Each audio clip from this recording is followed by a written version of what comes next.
Bonjour à toutes et à tous, bienvenue pour ce nouveau webinaire que nous organisons au nom d'Omunity. J'espère que vous nous entendez bien, que vous m'entendez bien, avant que Pierre-Yves Appert et Florian de Guinst me rejoignent sur scène. Donc, l'idée de ce nouveau webinaire, c'est de faire un petit point, pas forcément sur l'activité d'Omunity ou comment placer ses fonds à travers Omunity, contrairement à la dernière fois, mais c'est de parler plutôt des projets, comment sont-ils audités, qui les audite en interne chez Omunity, et on va vraiment rentrer dans le détail de l'analyse et j'ai envie de dire le réacteur d'Omunity et ce qui est important pour vous. Bref, rappel sur Omunity, qui sommes-nous? Donc Omunity, c'est une société que j'ai eu la chance de cofonder en 2014. J'en suis le président depuis maintenant 7 ans. On a été racheté par un groupe qui est coté en bourse qui s'appelle Tikeo Capital, qui est un gestionnaire d'actifs alternatifs et qui a un peu plus de 26 milliards d'euros sous gestion. Et le cœur de métier d'Omunity, donc, c'est de proposer à des particuliers, vous et moi, d'aller investir dans des opérations de promotion immobilière ou de marchand de biens sur du court terme, plutôt des opérations entre 18 et 24 mois, avec des objectifs de rendement compris entre 7 et 10% annuels. Quelques mots sur les statistiques d'Omunity. On a passé il y a moins d'une dizaine de jours la barre des 200 millions d'euros collectés sur la plateforme. Donc, on est extrêmement heureux de cette belle performance. Bravo encore une fois aux équipes d'Omunity, mais également à vous, investisseurs. C'est grâce à vous qu'on a pu faire cela. On a financé plus de 250 opérations sur la plateforme. On travaille avec une centaine de promoteurs immobiliers, tous basés en France métropolitaine. Et sur les sorties positives, on a dépassé les 90 projets remboursés positivement. Donc, on est vraiment satisfait de ce résultat. Et le but, c'est que ça dure dans la durée et de continuer de s'améliorer. D'un point de vue audit, on va en parler, mais d'un point de vue aussi expérience utilisateur, plateforme web, etc. Je vais inviter donc Pierre-Yves Appert à me rejoindre sur scène et Florian de Guinst, qui sont tous les deux de mes collaborateurs. Pierre-Yves Appert, qui est mon associé, et Florian de Guinst, qui est responsable de l'audit chez Omunity aux côtés de Yann Leblanc. Donc, l'idée, c'est, je vais animer cette présentation, leur poser quelques questions et leur demander justement de nous dire comment Omunity audite les projets et quels sont les critères phares pour que vous aussi, de votre côté, vous puissiez comprendre ces analyses. Pierre-Yves, avant de commencer la partie questions, je te laisse éventuellement te présenter et Florian ensuite. Est-ce que vous m'entendez bien déjà? On t'entend parfaitement bien. Très bien. Bonjour à tous. Ravi d'échanger avec vous aujourd'hui sur ce thème important et en effet, Quentin l'a précisé, peut-être pas assez abordé dans nos précédents webinaires. Donc, c'est une bonne chose d'être réunis aujourd'hui pour en parler. Alors, me présenter rapidement. Moi, j'ai rejoint Omunity il y a un peu plus de 2 ans et demi après une expérience passée au sein de sociétés d'investissement en immobilier et de gestion d'actifs. Donc, je gérais des patrimoines immobiliers pour le compte de très gros clients institutionnels, principalement un patrimoine immobilier basé en Île-de-France. Et au sein de ce patrimoine, ça nous arrivait très souvent de réaliser des opérations de promotion immobilière, de restructuration d'immeubles. Et donc, c'est un domaine que je maîtrisais bien. Voilà, j'ai rejoint Omunity, comme je le disais, il y a 2 ans et demi. Merci beaucoup, Pierre-Yves. Florian, un petit mot et ensuite on rentre directement dans le vif du sujet. Oui, est-ce que vous m'entendez tous bien? Super bien. Ok. Bonjour à tous, je suis ravi de participer à ce webinaire avec vous. Donc, moi, Florian de Guinst, responsable du pôle audit chez Omunity que j'ai rejoint un petit peu moins d'1 an, après une carrière bancaire d'une dizaine d'années, une partie sur les financements des professionnels de l'immobilier et une deuxième partie sur les financements corporate, ainsi que le suivi du risque des dossiers LBO dans la banque d'investissement. Super, très clair. Merci à tous les deux. Donc, la thématique aujourd'hui, pendant une vingtaine de minutes, Pierre-Yves et Florian vont répondre à un certain nombre de questions sur cette partie audit. Et ensuite, on abordera une partie questions-réponses. Vous le verrez sur votre droite, il y a un onglet chat. Donc, entre guillemets, sur cet onglet chat, vous pouvez discuter entre vous. Sur la partie questions, je vous invite vraiment à poser justement vos questions sur cet onglet questions, qu'on puisse y répondre à la fin et on va prendre une demi-heure, 40 minutes pour essayer de répondre à un maximum de sujets. Si vous avez des questions précises sur une opération, C'est pas forcément l'occasion de la poser aujourd'hui parce que malheureusement, on a plus de 170 projets, enfin plus de 160 projets en cours et on ne pourra pas revenir un par un sur les opérations. Par contre, n'hésitez pas à prendre contact avec notre équipe, soit sur l'adresse paul@hominity.fr, soit en nous contactant par téléphone que vous trouvez sur notre plateforme web. Dernier sujet, il y a une rediffusion de ce webinaire, enfin qui est accessible ensuite par la suite, donc vous pourrez en prendre connaissance sans problème. Dans le vif du sujet, si on commence dans un ordre assez logique, Pierre-Yves, est-ce que tu pourrais nous expliquer un peu quelles sont les étapes d'un projet chez Hominity avant d'être proposé à nos investisseurs sur la plateforme? C'est très simple. Il faut bien comprendre qu'un projet chez Hominity, finalement, c'est un passage de relais. C'est-à-dire qu'on va décomposer ça en plusieurs étapes. La première étape consiste à chercher et trouver les bons opérateurs et surtout les bons projets à financer. La deuxième étape va consister à vérifier la solidité des éléments qu'on a pu recevoir de cet opérateur et c'est tout le travail du pôle audit. Et c'est justement, on va en tout cas tâcher aujourd'hui de vous expliquer la manière dont on procède sur cet aspect-là. Et enfin, la troisième et dernière étape, ça consiste à collecter des fonds pour ce projet, ainsi qu'à suivre le déroulement de votre investissement. Et ça, c'est grâce à vous qu'on le réalise. C'est cette partie-là aussi qui est très importante, et notamment, je reviendrai dessus sur le pilotage des projets. Je tiens à préciser aujourd'hui, pour compléter ton introduction, Quentin, que Hominity, c'est plus d'une vingtaine de collaborateurs, mais la majorité de ces collaborateurs, finalement, sont intégrés aux trois équipes, aux trois étapes que je viens de vous expliquer. Donc, on a un pôle de commerciaux promoteurs qui échangent quotidiennement avec nos partenaires. On a un pôle audit qui analyse chaque jour l'ensemble des éléments qu'on peut recevoir du pôle commercial promoteur. Et enfin, on a un pôle investisseur qui anime, et vous avez déjà vu à l'occasion d'autres webinaires, Antoine Tillet qui anime la base d'investisseurs, les 50 000 inscrits sur la plateforme. Je rappelle aussi que chaque équipe chez Hominity est impliquée dans la réussite de vos projets. Qu'à titre personnel, la plupart des collaborateurs d'Hominity ont déjà investi dans les projets et Hominity le fait systématiquement avec sa trésorerie investie systématiquement dans les opérations qu'on vous propose. Je te propose, Quentin, si tu veux, de peut-être passer plutôt se concentrer sur le pôle audit. Ouais, justement, c'est l'idée. Vous êtes un peu plus de 330 à être connectés à ce webinaire, donc merci beaucoup pour votre présence. Rentrons donc dans le vif du sujet. Aujourd'hui, quel est exactement le rôle du pôle audit chez Hominity et à quoi sert-il pour nos investisseurs? Alors, très clairement, il y a trois missions. Il faut retenir trois mots concernant le pôle audit. Sélectionner, maîtriser et piloter. Pour vous donner un ordre d'idée, comme je le disais, moi je suis arrivé chez Hominity en 2018 et depuis cette date, le pôle audit a vu passer plus de 1000 dossiers. C'est quand même assez important, c'est assez colossal. On a toute cette base de data chez Hominity qui nous permet de peaufiner de mieux en mieux nos analyses.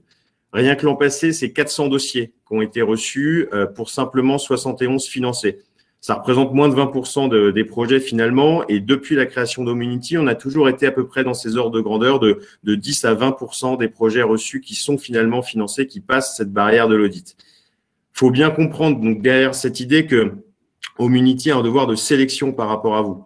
On ne peut pas vous proposer n'importe quoi. On a cette chance d'avoir le choix dans les projets qu'on accompagne. Pour l'illustrer, il suffit de regarder dans le rétroviseur.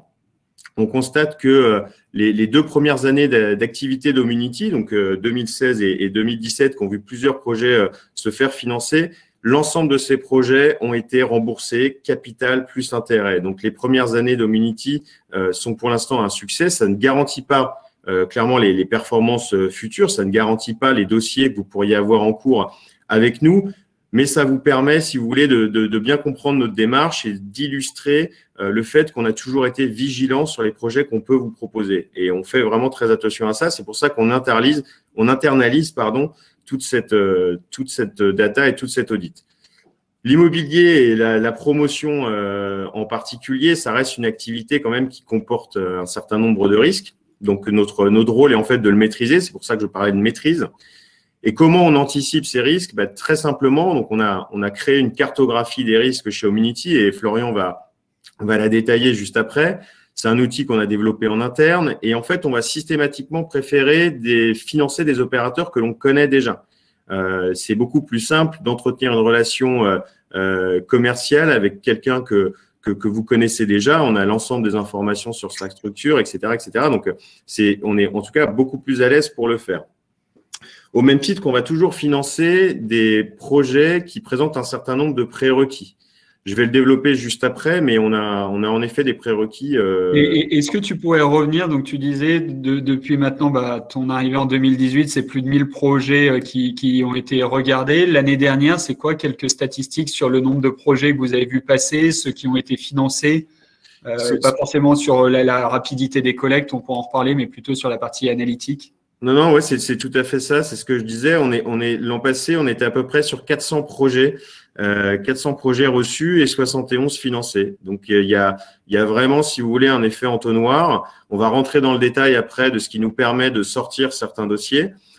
Mais en tout cas, voilà, on a ce luxe d'avoir le choix dans les projets qu'on vous propose. Okay. Le dernier point que je voulais préciser sur ce rôle, finalement, sur ces 3 fonctions du pôle audit, c'était la notion de pilotage. On a certains dossiers qui peuvent en effet dévisser de leur trajectoire par rapport à ce qu'on a compris du projet au départ et la manière dont on vous l'a présenté. C'est vraiment pour ça que je parle de pilotage. Nous, notre rôle, si vous voulez, chez Homunity, c'est pas uniquement de financer les opérateurs, mais de suivre les projets et de s'assurer que nos partenaires respectent leurs engagements. Dans tous les cas, on est transparent avec vous. C'est-à-dire que quand on reçoit une information sur un projet, bien sûr, on l'analyse en interne, mais on va vous dévoiler l'ensemble des issues et la suite du projet. Ça, c'est quelque chose sur lesquels on est très, très, très vigilant. Et donc, c'est aux auditeurs, accompagnés de la force commerciale promoteur, qui pilotent toutes ces démarches qui peuvent parfois aller jusqu'au contentieux, on peut utiliser le terme, et on a les armes en interne, on a un juriste en interne, on fait appel à des cabinets d'avocats spécialisés dans ce type de sujet pour piloter vos opérations dans le cas de projets qui peuvent dévisser. Alors, je rassure pour ceux qui n'ont pas encore été investisseurs chez Homunity, il y a très très peu de projets qui dévissent chez nous, on est très vigilant à ça, mais comme je le dis, l'immobilier et la promotion immobilière est une activité qui peut présenter parfois des aléas qui ne sont pas maîtrisés au départ par l'opérateur. Et ça, on va revenir dessus juste après. Donc, conclusion, le rôle du pôle audit, sélectionner, maîtriser, piloter, si je devais résumer en 3 mots. Et donc, sur l'année dernière, 70 opérations financées, 400 qui sont passées, entre guillemets, sous vos yeux ou entre vos mains, donc c'est-à-dire 330 refusés. C'est quoi les prérequis justement pour intervenir sur ce type, sur les projets qui sont proposés sur la plateforme Homunity? Je laisserai Florian rentrer dans le détail des critères, mais pour répondre à cette question-là, faut bien comprendre que chez Homunity, on distingue bien le porteur du projet. C'est-à-dire que on va déjà démarrer l'audit par analyser le porteur du projet. C'est pour nous le plus important. On préférera toujours financer un bon opérateur qui présente un projet moyen que l'inverse, un opérateur qui pourrait présenter des difficultés, qui présente un bon projet. Si on se concentre sur le porteur de projet, les prérequis sont finalement assez simples. On accompagne des opérateurs qui ont plus de 3 ans d'existence avec un certain nombre de lots livrés, ce qui présente un minimum de track record, comme on appelle ça. On présente aussi des porteurs de projets on finance des porteurs de projets qui ont un minimum de collaborateurs. C'est-à-dire qu'on ne financera jamais une entreprise où l'associé est seul, tout simplement pour que vous compreniez bien notre démarche. Si demain, l'associé, en tout cas, est seul au sein de sa société, s'il lui arrive un accident, qu'est-ce qui se passe sur son projet, comment on peut reprendre la main sur son projet, on serait quand même en grande difficulté. Donc, on souhaite que ça soit des sociétés bien établies avec des chefs de projet, avec des assistants pour piloter tout ça, avec qui on est en échange.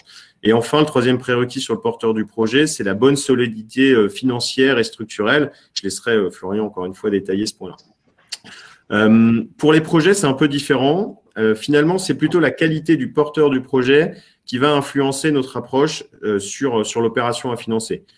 Les choses sont vraiment imbriquées les unes avec les autres. Et il faut bien distinguer le type de projet qu'on peut financer chez Homunity. Il y a des projets de marchands, il y a des projets de promotion qui ont des profils de risque très différents. Et selon ces cas de figure, on va décider d'y aller ou pas. Dans tous les cas, on ciblera toujours des projets viables, c'est-à-dire qu'au moment où on va accompagner l'opérateur, le projet ciblé dégage une marge. Ça, c'est vraiment important, c'est minimum. Le promoteur est toujours capable de porter son risque, qu'il soit administratif, financier, commercial et technique. Et vous verrez, ces 4 piliers-là sont souvent présents et détaillés dans tous les dossiers d'investissement qu'on vous propose et qui sont accessibles sur notre plateforme. Et très concrètement, on va attendre d'un projet, donc sur ces risques administratifs, financiers, commerciaux et techniques, on va attendre d'un projet d'avoir un PC purgé, d'avoir un niveau de pré-commercialisation correct, d'avoir un accord de banque ou d'une garantie financière d'achèvement pour porter son opération. Voilà, c'est ce type de prérequis que l'on va regarder chez Homunity avant d'intervenir chez nos opérateurs. Et donc, si on parle moins, parce que donc de ce qu'on comprend et de ce que doivent comprendre nos investisseurs, c'est qu'il y a une partie où on s'intéresse au projet en tant que tel. Est-ce que c'est une opération de logement? Est-ce que c'est une opération de bureau? Mais également, qui est le porteur de projet? Quel est le promoteur immobilier derrière? Est-ce que c'est un promoteur immobilier qui existe depuis 5 ou 10 ans? Quelle est sa solidité financière? Est-ce que, Florian, tu pourrais nous en dire un peu plus justement sur comment évaluer cette solidité des opérateurs? Comment on fait chez Homunity cette partie-là? Oui, bien sûr. Alors, afin d'évaluer la solidité des opérateurs, on commence toujours par analyser la solidité financière du groupe présenté. On demande à l'ensemble de nos opérateurs de nous transmettre les comptes consolidés et sociaux de toutes les holdings du groupe ainsi que des filiales d'exploitation. On va ainsi analyser la structure du bilan et les performances sur les derniers exercices et s'assurer de la solvabilité de ces derniers. Afin de s'assurer de la solvabilité, on va quand même regarder certains ratios financiers. On va regarder des ratios de liquidité, par exemple, afin de s'assurer de la capacité de l'opérateur à pouvoir subvenir à ses échéances à court terme. On va aussi regarder des ratios de solvabilité. On peut par exemple regarder le ratio de gearing qui nous permet d'avoir un très bon indicateur du poids de la dette sur le bilan. En gros, on va s'assurer que l'opérateur sera en mesure d'assumer ses échéances de remboursement dans le délai imparti d'une opération. On va ensuite examiner son organisation juridique. On va demander à l'opérateur de nous transmettre des organigrammes, que ce soit des organigrammes des sociétés et des organigrammes RH, afin d'appréhender l'ensemble des sociétés et l'ensemble des individus qui composent ce groupe. En fait, à chaque fois qu'on reçoit un nouveau dossier ou un nouvel opérateur, on fait une cartographie précise du dirigeant pour s'assurer que dans le passé, il n'ait pas eu des problèmes, des litiges sur des opérations. Et ça nous est arrivé, par exemple, de refuser des dossiers parce que les opérateurs avaient des cartographies douteuses pour lesquelles on n'était pas capable d'avoir des informations rassurantes. En fait, il faut savoir que toute cette analyse, elle nous permet d'identifier clairement notre schéma d'intervention finale. Et je rajouterais qu'on apporte beaucoup d'importance à l'expérience des dirigeants, puisque chez Homunity, on rencontre tous les opérateurs physiquement avant un accompagnement. Enfin, pour chaque opération, on demande toujours aux opérateurs, bien sûr, de nous transmettre un track record détaillé des opérations qui fait apparaître le CA et les marges détaillées pour chacune des opérations. Ok, donc là, on a beaucoup parlé, entre guillemets, de l'opérateur en tant que tel. Donc, c'est la société qui va ensuite faire plusieurs opérations. Si on rentre, donc ça, c'est une partie bien évidemment importante. On a parlé du track record, des équipes, de la cartographie des dirigeants. Il y a une partie assez importante avec ton équipe qui va être sur le projet en tant que tel. Maintenant, comment justement, par les solidités des opérateurs, comment on peut percevoir la solidité d'un projet?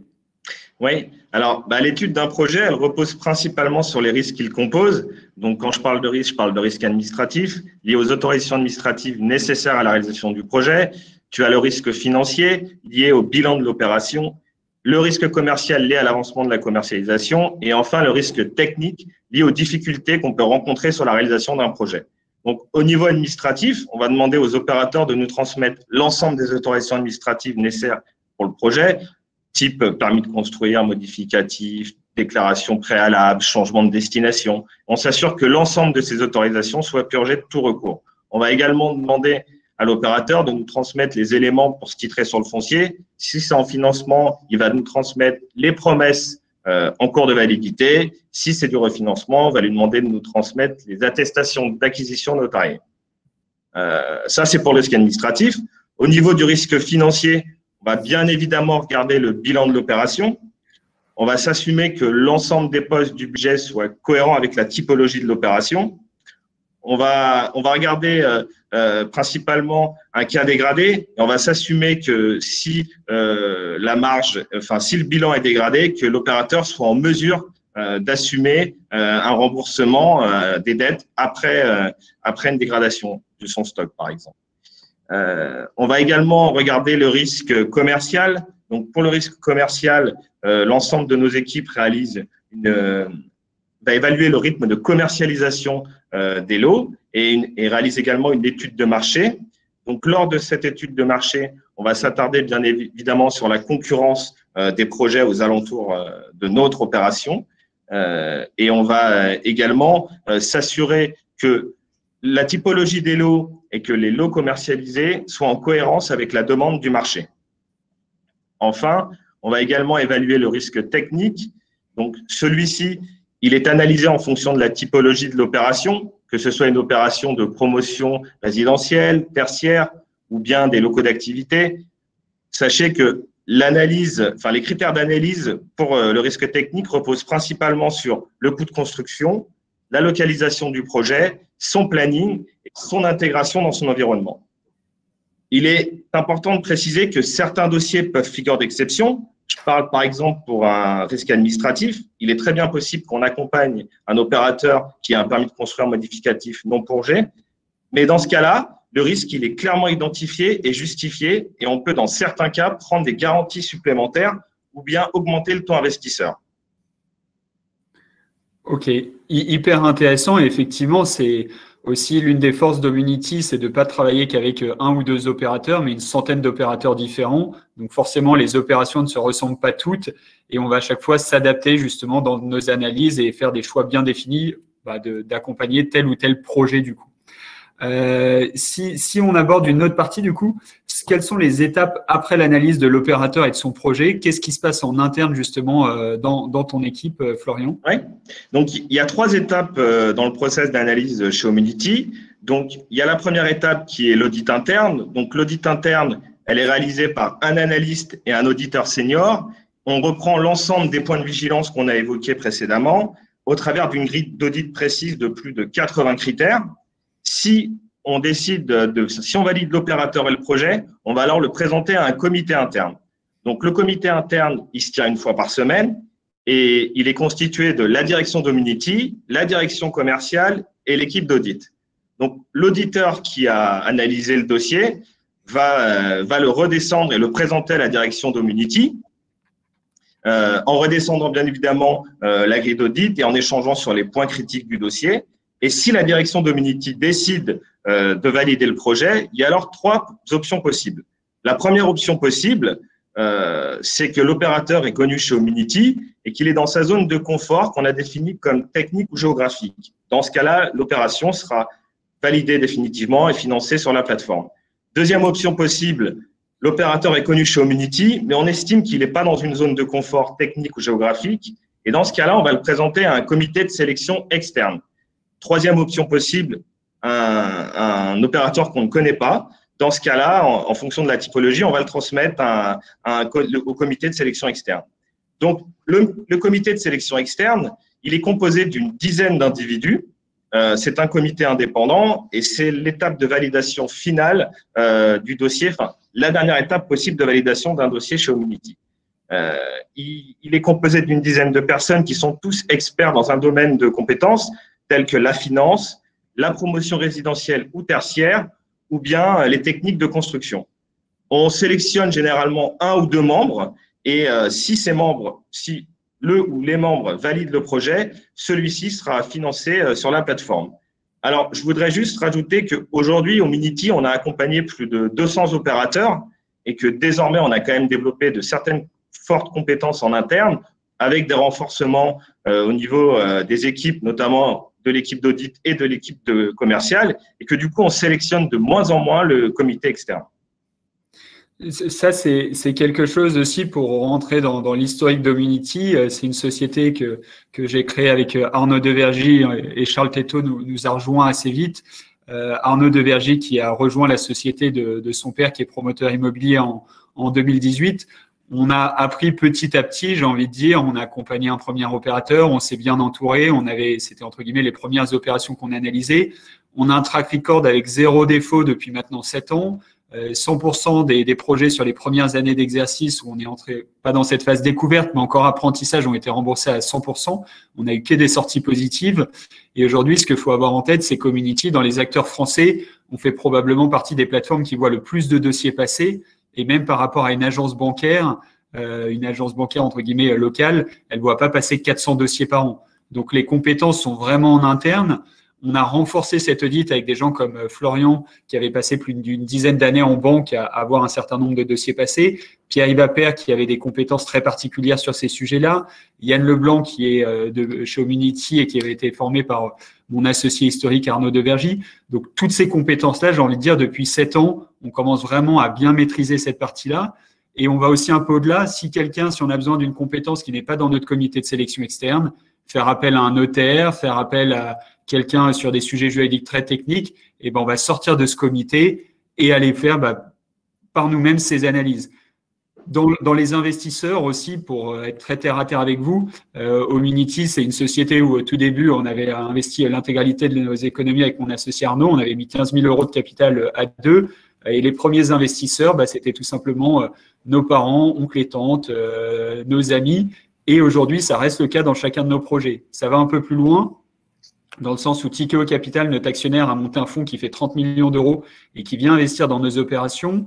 Et nous-mêmes, associés aux collaborateurs d'Omunity, investissons dans les projets.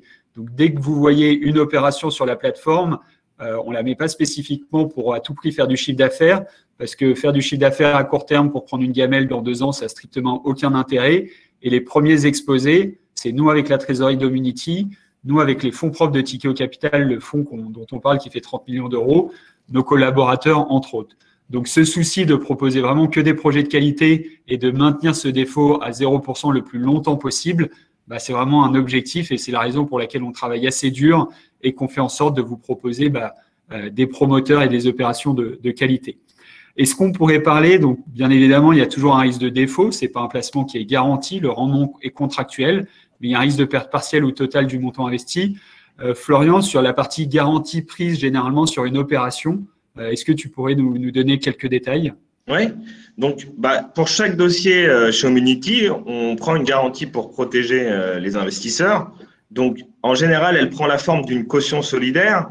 Donc, par exemple, si on intervient directement dans une société de projet, donc la société civile de construction-vente, on va prendre une caution solidaire de la holding. Et si on intervient en refinancement, dans ce cas-là, on intervient directement dans les holdings et on prend dans ce cas-là en caution solidaire la société de projet. On peut également, au même titre que les banques, prendre des sûretés réelles, type hypothèque premier ou second rang, ou bien des nantissements de titres ou parts de société. Il est important de préciser que tous nos contrats ont été rédigés avec notre conseil juridique, le cabinet d'avocats Bredin-Pratt, avec qui nous sommes toujours en étroite collaboration. On a aussi récemment travaillé avec un nouveau partenaire, le partenaire qui s'appelle Pono, qui propose une solution digitalisée de la fiducie, Et avec ce partenaire, on a mis en place un contrat de fiducie sûreté prêt à l'emploi pour des futures opérations.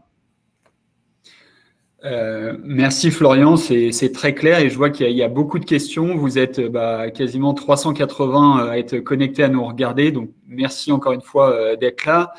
On va répondre à votre question un maximum. J'aurais une dernière question pour Pierre-Yves peut-être.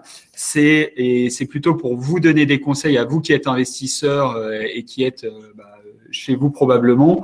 Qu'est-ce que doit regarder un investisseur justement avant d'investir? Ça sera ma dernière question pour toi, Pierre-Yves. Et ensuite, on passera à la partie questions que vous nous avez posées. Il y en a plus d'une 50aine, donc on va faire de notre mieux pour y répondre. Que doit regarder un investisseur? Pour moi, à mon sens, il y a 3 éléments déterminants à regarder. Le premier, ça serait l'analyse du taux d'intérêt. Le taux d'intérêt, justement, on en a beaucoup parlé. Ce qui va être votre rentabilité sur l'investissement. Je précise ici, Quentin l'a dit, que notre activité peut représenter une perte partielle ou totale de votre capital investi. Donc, on parle quand même de choses sérieuses. Il faut être vigilant par rapport à ça. et comprendre qu'un projet à 10% présente de fait plus de risques qu'un projet à 7%. Parce que les éléments identifiés sur le porteur du projet et sur son opération nous poussent à penser que ce risque est à considérer. Attention, cela ne veut pas dire qu'un projet à 7% ne comporte aucun risque, au même titre qu'un projet à 10% serait particulièrement dangereux. Simplement, si on reprend notre grille d'analyse dont Florian parlait, c'est 84 critères, qu'on pondère l'ensemble de ces critères, on obtiendra une note qui va évaluer le risque que l'on prend sur le projet que l'on souhaite vous faire financer. Et cette note va nous donner un taux compris entre 7 à 10%. Si un projet présente un taux au-delà de 10%, bien sûr, on ne le présentera pas à nos investisseurs.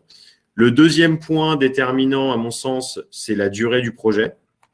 Il faut investir chez Homunity et dans d'autres plateformes de crowdfunding simplement une partie de son épargne. On le répète souvent, les obligations que l'on vous propose en produits d'investissement ne sont pas liquides. C'est-à-dire qu'à un moment donné du projet, vous ne pouvez pas revenir vers nous pour sortir de l'opération et vous faire rembourser. Vous êtes engagé dans cet investissement, même si vous pourriez avoir besoin de cet argent pour un projet personnel. On a parfois la possibilité de vous proposer des projets avec des courtes durées, 6 mois, 12 mois, c'est déjà arrivé plusieurs fois, mais la durée, elle n'est pas garantie. Finalement, c'est comme le taux, c'est une durée qui est contractuelle. L'opérateur s'est engagé sur cette durée et vous le voyez aussi, on le précise dans nos documents investisseurs, a la possibilité en général de proroger de 6 mois ou de 12 mois son opération. Ce délai supplémentaire lui permet d'anticiper un certain nombre de risques et je pense que ça a été apprécié de la part de beaucoup d'opérateurs l'année dernière et vous connaissez le contexte sanitaire de 2020 qui a été, et d'ailleurs sanitaire et électoral pour nos promoteurs immobiliers qui a été deux cataclysmes mais heureusement plutôt bien gérés par nos clients. Donc voilà, cette durée, il faut bien comprendre qu'on a un engagement au départ qui est contractuel, mais malheureusement, ce n'est pas garanti. C'est-à-dire que des projets de 6 mois, de 12 mois vont peut-être, pour des raisons qu'on ne maîtrise pas au moment où on vous propose l'opération, vont dévisser, vont peut-être durer un peu plus longtemps. Mais sachez que, et vous pouvez nous faire confiance, on sera toujours au plus près de votre opération pour défendre vos intérêts et défendre nos intérêts pour se faire rembourser. Donc ça, c'est un point important. La dernière, je dirais peut-être le dernier point à analyser dans nos dossiers, c'est la typologie. La typologie, c'est important dans le sens où il faut que vous investissiez dans des projets que vous comprenez. Un projet de marchand de biens, c'est pas un projet de promotion. Au même titre qu'un projet sur la typologie bureau ne s'appréhende pas de la même manière qu'un projet de logement. Donc vous devez bien entendu nous faire confiance. C'est tout le travail du pôle audit et c'est tout le travail du pôle commercial pour aller chercher des bons projets. Et merci de cette confiance. Vous êtes nombreux à investir chez nous. Mais voilà, il faut vraiment prioriser des projets où vous maîtrisez bien le sujet et dans lesquels vous pouvez vous projeter. Donc voilà, si on résume, Quentin, je dirais le taux, la durée et la typologie. Super. Donc, il y a beaucoup de questions. Je vais essayer de les reprendre, entre guillemets, plus ou moins dans l'ordre. Une question assez pertinente. Est-ce que vous pourriez nous expliquer ce qu'est la différence entre une opération de promotion immobilière et une opération de marchand de biens? Alors, l'opération, une opération de promotion immobilière va être une opération qui propose ce qu'on appelle la vente en l'état futur d'achèvement.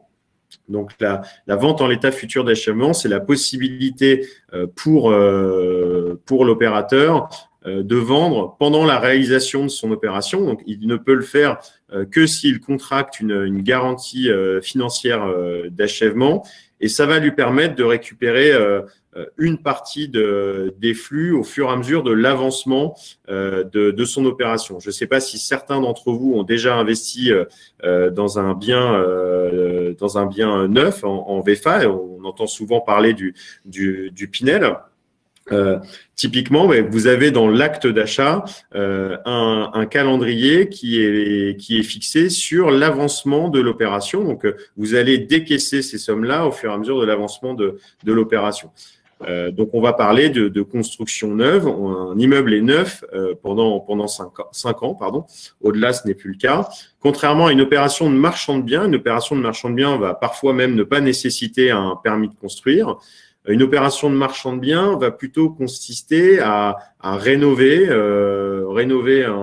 une maison, un immeuble, un bien, pour le vendre aussi, mais les spécificités sur la vente sont un peu différentes. En général, l'opérateur attend la réalisation complète et technique de son opération avant de mettre en vente le bien.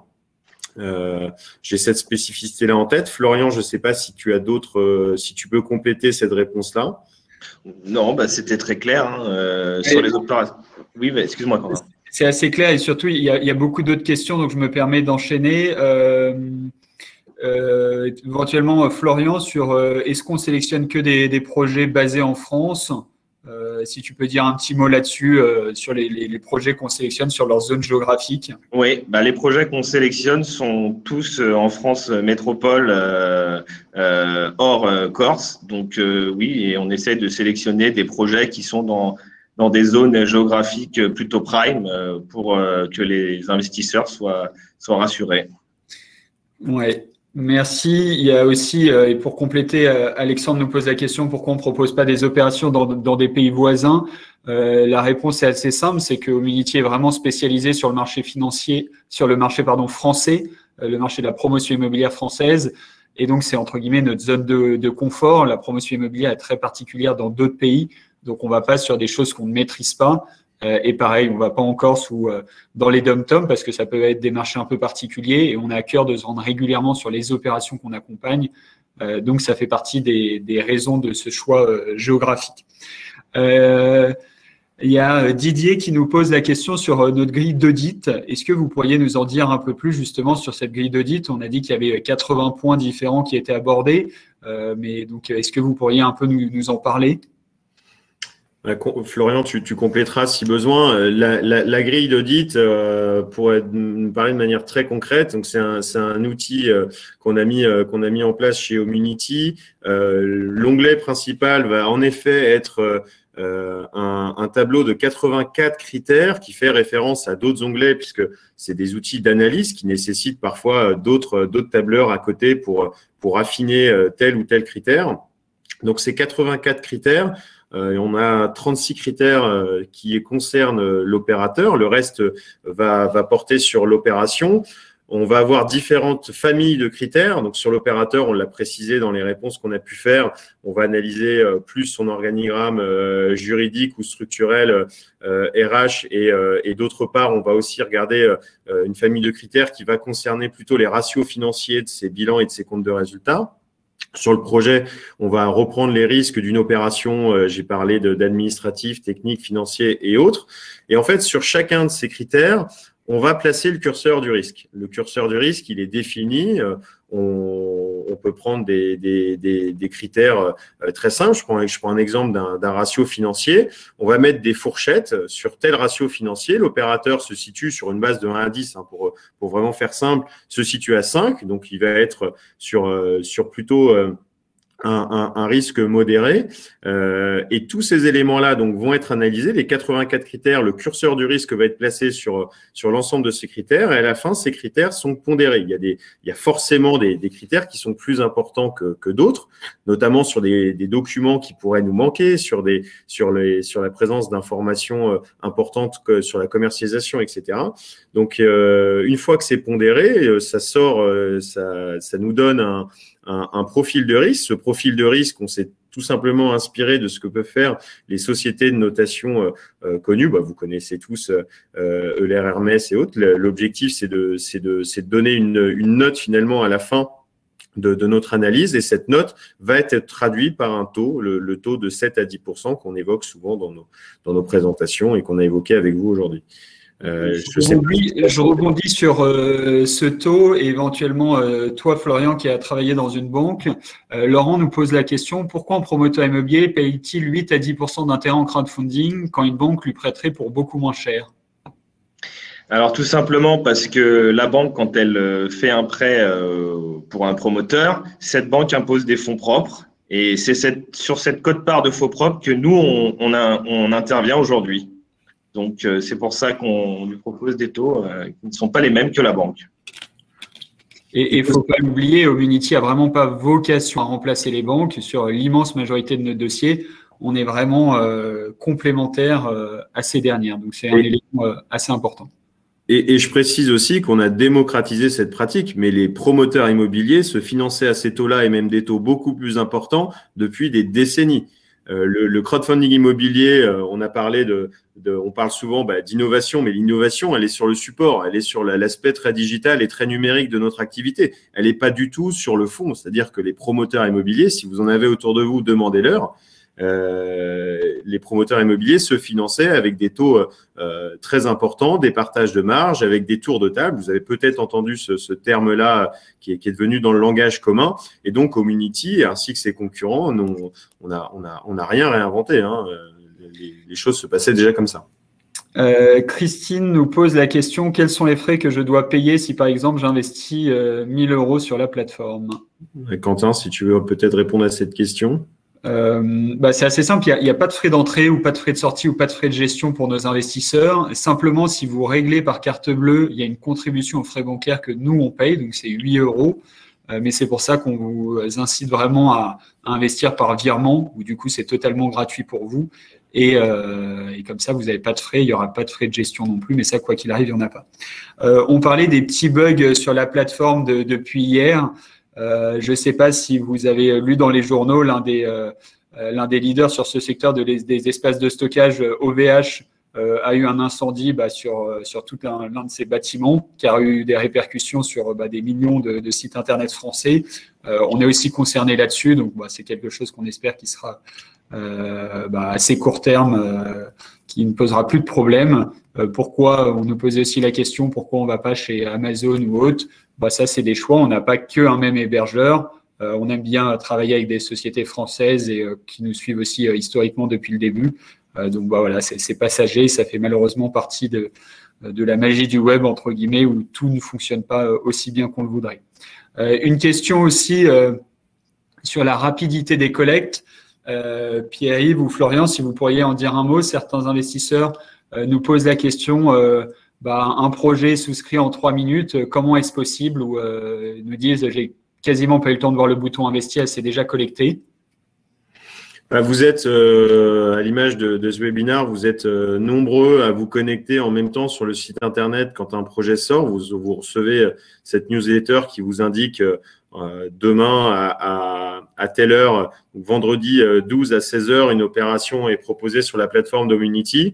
Nous, on est très vigilants à cette étape-là où vous êtes très, très nombreux à vous connecter sur le site. Et le principe d'Omunity, et c'est le même principe chez nos concurrents, c'est que le premier arrivé est le premier servi. Donc, vous vous retrouvez tous dans un tuyau d'investisseurs chez nous, avec les étapes que vous connaissez pour procéder à l'investissement et les choses se déroulent. Et après, on reçoit, c'est assez impressionnant. On a le listing de l'ensemble des investisseurs et vous avez l'heure, la minute et la seconde et ça se suit. Et vous êtes tous les uns derrière les autres sur ce canal.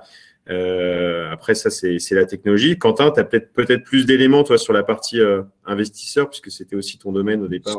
Ouais, c'est très simple. Hein. Vous êtes 50 000 inscrits, il y a plus de 8 000 investisseurs actifs. Quand vous êtes les tickets moyens, et c'est très variable, mais on est généralement aux alentours des 5 000 € pour un particulier, pour un professionnel ou une personne morale qui investit, c'est beaucoup plus. Quand vous êtes 1000 à être connectés, et que les gens investissent en moyenne 5 000 €, ça veut dire qu'en 10 minutes, on pourrait collecter 5 millions d'euros. Et bien évidemment, quand un projet fait 500, 800 000, 1 million d'euros, ça va extrêmement vite parce qu'il n'y a pas de place pour tout le monde. Soyez rassurés, c'est toujours la même règle et on n'a aucun intérêt à privilégier des gens. C'est premier arrivé, premier servi. L'autorité des marchés financiers est attentive là-dessus et ça fait partie des règles de base qu'on a établies chez Homunity en 2014 et qui ne sont pas prêtes de changer. Christophe nous pose une question assez intéressante. La fin d'un projet, donc construction ou commercialisation, rend-elle obligatoire le remboursement et donc le retour pour les investisseurs? Alors, oui et non. Non, parce qu'on a un contrat avec l'opérateur qui lui permet d'avoir l'usage de la créance jusqu'à la fin de la durée de l'opération. Donc, il n'est pas tenu, ce n'est pas précisément indiqué dans les contrats, il n'est pas tenu de remonter les flux chez Homunity. Et d'ailleurs, il faut bien aussi avoir en tête que une fois que l'opération est terminée et même commercialisée, l'opérateur n'a pas le droit, et ça peut-être que Florian tu compléteras, toi qui étais plutôt dans la partie bancaire avant, n'a pas le droit avec sa banque de remonter directement les flux dans sa société de promotion. Donc là je parlais de la société de projet, celle qui porte l'opération qui aurait pu être terminée et commercialisée. Tout simplement il y a un compte de cantonnement qui est maîtrisé par le banquier et il faut un certain nombre d'autorisations administratives obtenues par l'opérateur pour pouvoir remonter ces flux chez nous. Donc même quand une opération est terminée, parfois il se passe plusieurs semaines, même parfois pour certains opérateurs plusieurs mois avant de remonter les flux. Après, je pondère un peu ma réponse dans le sens où nous, on finance quand même des opérateurs qui ont quand même les reins solides, donc on les incite avant de pouvoir remonter ce fameux flux, on les incite à nous rembourser si l'opération est finalisée parce que ça va dans le bon sens. Et puis, si la question est posée, c'est à juste titre.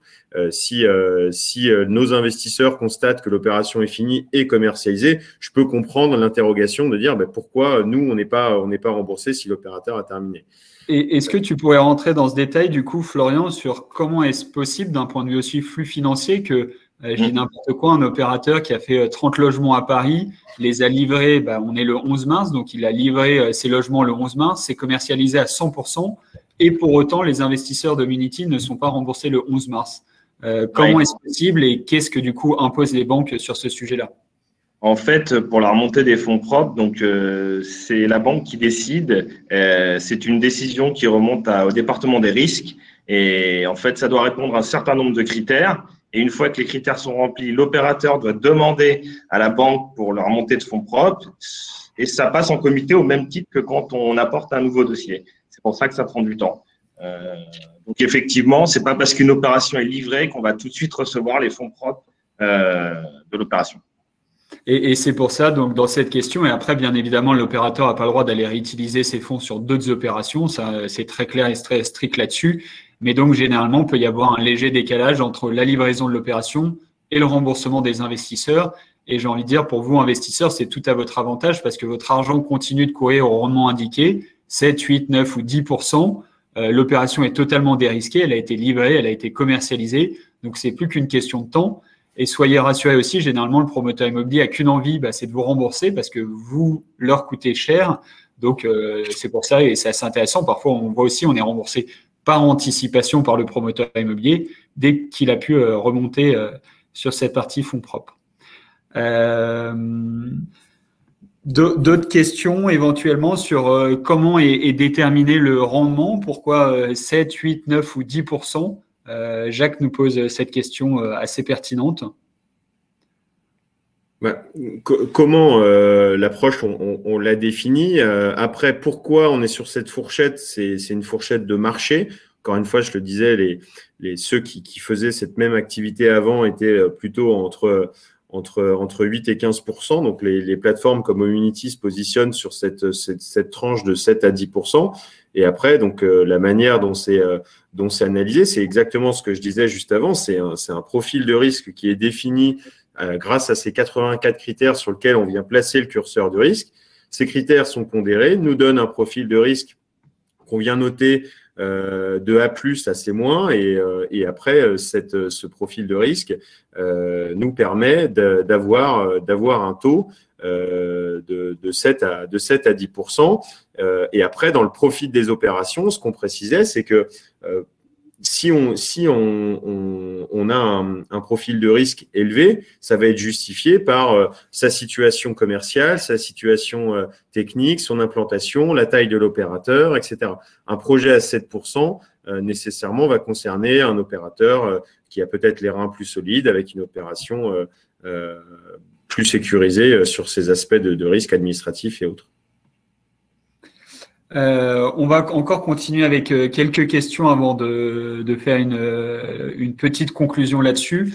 Est-ce que Florian, tu pourrais éventuellement, ou Pierre-Yves, nous dire qu'est-ce qui a évolué dans votre analyse avec le contexte du Covid que nous avons connu en 2020 et que nous connaissons en 2021? Florian, si tu veux répondre à la question, je compléterai si besoin. Et du coup, forcément, on fait très attention donc à l'analyse des comptes. On demande systématiquement les comptes conso et sociaux des sociétés, notamment sur l'année qui vient de s'écouler. On fait attention au stock, c'est important. On essaye d'avoir des informations sur le stock dur des opérateurs. On sait que l'année a été difficile, donc on fait d'autant plus attention sur les critères, on va dire corporate, que sur les critères du projet. Tout à fait, et je pense que le gros impact 2020, donc le double impact pour les opérateurs, à la fois, souvenez-vous, le temps, en fait, cette durée interminable entre les deux tours des élections municipales a fait beaucoup de mal aux opérateurs immobiliers. Certaines mairies ont changé. Un nouveau conseil qui s'installe, c'est aussi des nouvelles pratiques, c'est le besoin d'avoir et le besoin de prendre du temps pour se remettre dans les opérations qui étaient en cours d'analyse, ou même parfois des opérations qui étaient purgées. Il y a des mairies qui souhaitent réouvrir les dossiers d'opérations qui étaient purgées. Donc, tous ces éléments-là, en fait, ont un impact sur le timing de l'opération, le planning de l'opération et la durée de notre intervention. On a quasiment systématiquement allongé nos durées, et vous le verrez dans les statistiques, ça sera d'autant plus pertinent à la fin de l'année. Les projets qu'on vous a proposés sur le deuxième semestre 2020 et les projets qu'on peut vous proposer aujourd'hui ont des durées un peu plus confortables. Et vous le voyez, c'est une tendance qu'on arrive même à suivre depuis plusieurs années. La durée moyenne des prêts accompagnés par Homunity a augmenté entre l'année 2016 où on était il me semble, en dessous des 18 mois en moyenne sur une opération. Aujourd'hui, on est à plus de 22 mois en moyenne sur les opérations. Et la tendance, avec cet effet Covid et ces élections, ce trouble qu'on a pu connaître de ce point de vue-là, ont accentué le phénomène.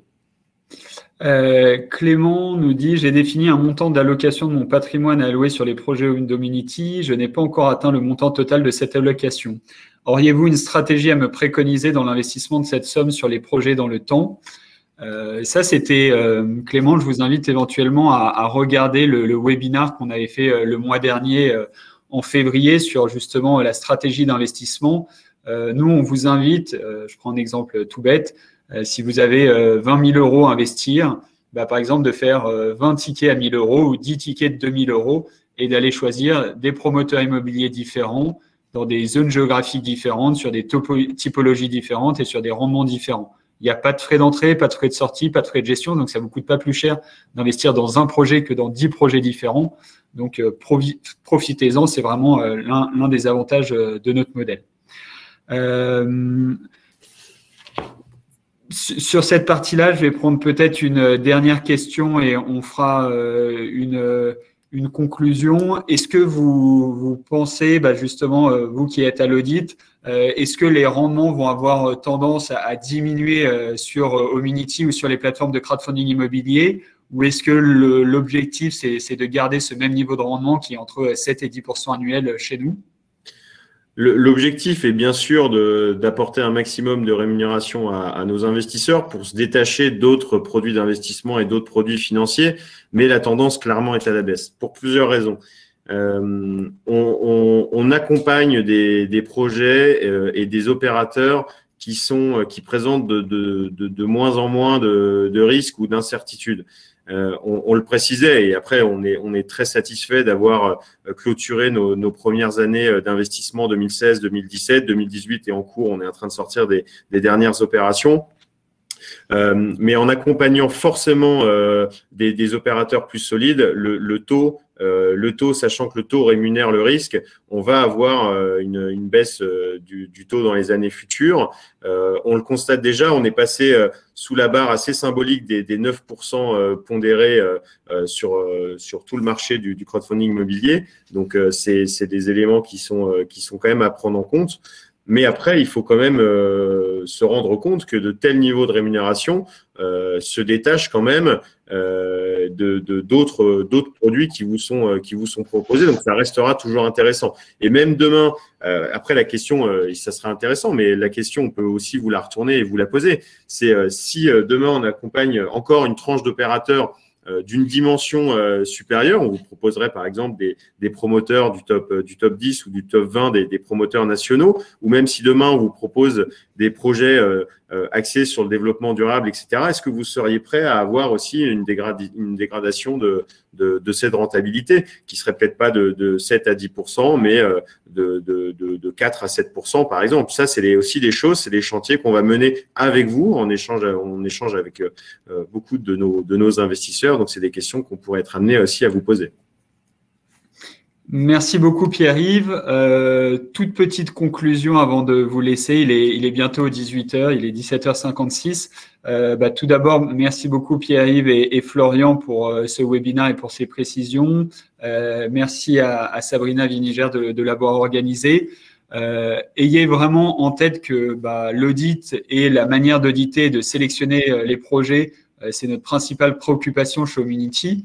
Depuis qu'on a créé cette société en 2014, notre but, c'est d'avoir le meilleur historique et d'avoir les meilleures performances et d'avoir un taux de défaut vraiment à zéro et que ça reste le cas le plus longtemps possible. Donc, c'est notre principale préoccupation. Et l'alignement des intérêts, j'ai envie de dire, est total entre vous, investisseurs, nous, investisseurs à titre personnel ou la société. Il n'y a pas de rendement favorable ou pas, on est tous aux mêmes conditions. Et donc, on a vraiment à cœur que ce travail soit bien fait, soit efficace dans la durée. On est aussi une équipe qui est agile. On est à peu près 25 collaborateurs au sein d'Homunity. Notre siège social est basé à Paris. On a la chance d'avoir un actionnaire qui a les reins solides, mais on se remet en question, entre guillemets, toutes les semaines pour améliorer ces audits, améliorer justement nos réseaux, de pouvoir à chaque fois vérifier les informations avec différentes sources, avoir des meilleurs outils, et ça continuera d'évoluer au fur et à mesure des années. Donc, merci infiniment pour votre présence. Petit service éventuellement que j'aimerais vous demander. Souvent, ce sont les personnes mécontentes qui s'expriment. J'imagine aussi qu'il y a des personnes qui peuvent être satisfaites du service qu'on propose avec Homunity. Si vous aviez le temps de prendre 2 minutes après ce webinaire, d'aller sur Google, de taper Homunity et de nous laisser un avis sur Google. Ça fait partie des choses qui sont assez importantes pour nous dans notre croissance et sur plein de logiques de référencement ou de visibilité pour la société qu'on a à cœur de bâtir un peu plus chaque jour. Un immense merci pour votre participation. On refera un webinaire du coup au mois d'avril sur une autre thématique. Si vous avez des suggestions sur un webinaire que vous souhaiteriez qu'on fasse, n'hésitez pas à nous écrire à l'adresse paul@homunity.fr. Et s'il y a des questions auxquelles on n'a pas répondu, il y en avait encore de nombreuses. N'hésitez pas à nous envoyer pareil un petit mail, à nous appeler, à venir nous rencontrer dans nos bureaux. Vous êtes bien évidemment les bienvenus et on sera très content de vous recevoir. Je vous souhaite une excellente fin de journée. À très bientôt et vous êtes encore plus de 300 connectés. Donc, un immense merci d'avoir participé à ce webinaire. À très bientôt. Merci à tous. Merci beaucoup.